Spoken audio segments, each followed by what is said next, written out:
All right, the fifth episode in our series on 1920s America, again, all in preparation for paper one in the AQA GCSE series for your GCSE history exam. This one is going to focus on the lives of African Americans. So the history of Africans in America goes all the way back to the transatlantic slave trade, which began in roughly the 1600s. From that point on, for the next 200 or so years, millions of Africans were kidnapped from Africa and shipped to America against their will, where they were forced to work on plantations growing crops. Now, slavery ended in 1865. So by the time our time period comes around, the 1920s, slavery had been illegal for a good 40 years. And in fact, those Africans that had been taken from Africa to America were actually given American citizenship in 1868. So in theory, they had exactly the same rights as white Americans. However, in practice, despite these legal rights, African Americans faced social, legal and violent opposition, and just generally their lives were much more difficult than those of their white counterparts. The main reason behind this difficulty was segregation and the Jim Crow laws.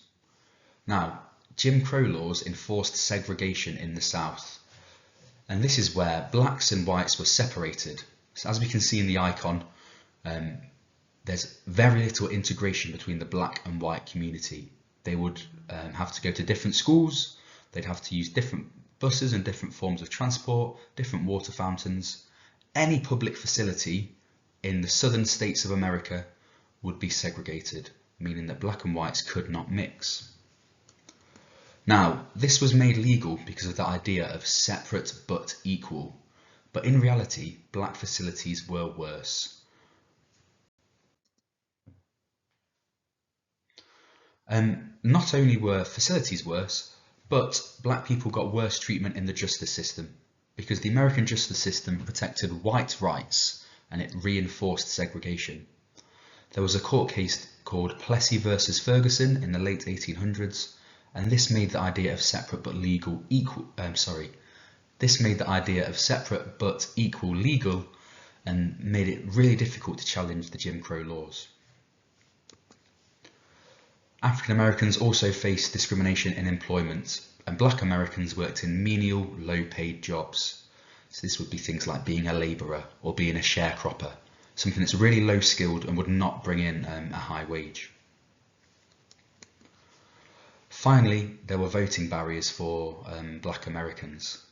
Poll taxes and literacy tests prevented many African Americans from being able to vote, and therefore they were unable to change the situation that they found themselves in. One of the biggest difficulties faced by black Americans in the South was the Ku Klux Klan, or the KKK. Now, this was a white supremacist group who wore white hoods and white robes to hide their identity. By 1925, the KKK had around 5 million members, and many of these people were law enforcement officers. And this meant that lots of the crimes that were committed by the KKK went uninvestigated and unpunished. Some of the crimes they would commit were intimidation, violence, and murder. In particular, they would erect giant crosses and set them on fire in front of black people's homes, and they lynched 300 people during the 1920s. Lynching is where a black person would be forcibly extracted from their home or from their place of work, and they would be kind of proclaimed guilty without having a trial. Then they would be hanged from a tree, so murdered essentially. And many of these, 300 of them in fact, took place during the 1920s. Now, although the popularity of the KKK declined from 1925 onwards, it was still quite a strong force in American society, particularly in the South, and it's a real problem and a big challenge that was faced by African Americans in the 1920s. So that's it. That's our recap of African Americans in the 1920s. Well done for making it this far. What you need to do now though is attempt the quiz and the past questions that are linked in the description. It's not enough just to watch these videos passively and think, oh yeah, I've watched these, now I know it, I'm going to be fine for my GCSE. No, that's not the case. You have to have a go at the quiz or a past question, or even just doing some retrieval. So getting a piece of paper and writing down whatever you can remember from this video and then checking what you got right. Thanks for watching, and I'll see you in the next episode.